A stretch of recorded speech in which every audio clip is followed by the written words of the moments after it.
বাবার সম্পত্তি আর পায়ের নিচের মাটি যদি শক্ত থাকে, প্রিয় মানুষের অভাব হয় না। নারী যতই কলঙ্কিত হোক না কেন, ওই কলঙ্ক কারো চোখে পড়ে না। কারণ তার বাবার অনেক বেশি টাকা। শ্বশুরবাড়িতে ওই নারীগুলো রাজরানী হয়ে থাকে, যেই নারীগুলো একটা সময় ডিজে হল কাঁপাতো। আর যেই নারী নম্র ভদ্র, বাবার টাকা নাই, ওই নারীগুলো স্বামীর কাছে সবচাইতে বেশি অবহেলিত হয়। শ্বশুরবাড়ির মানুষের কাছে খেলনা পুতুল, মন চাইলে খেলে, না মন চাইলে ভেঙে ফেলে। শুনতে অনেকের কাছে খারাপ লাগলেও এটা চরম সত্যি কথা। যেই নারীর বাবার যত বেশি টাকা, শ্বশুর বাড়িতে ওই নারী তত বেশি সম্মান। আর স্বামীও ওই নারীকে ভয় করে কথা বলে। একটা কথা বলতে গেলে 1000 বার ভাবে। কারণ তার বাবার টাকা আছে আর তার পায়ের নিচের মাটি শক্ত।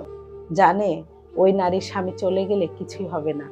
আর যেই নারীর বাবা মধ্যবিত্ত নিম্নবিত্ত, মেয়েটা ভালো ভদ্র, ওই নারীকে সবচাইতে স্বামী বেশি কষ্ট দেয়, অবহেলা করে। কারণ ওই পুরুষ জানে এই নারীকে যতই কষ্ট দেও না কেন, সে কোথাও যাবে না। অনেকে না মানলে এটা চরম সত্যি কথা, মিলিয়ে নিবেন।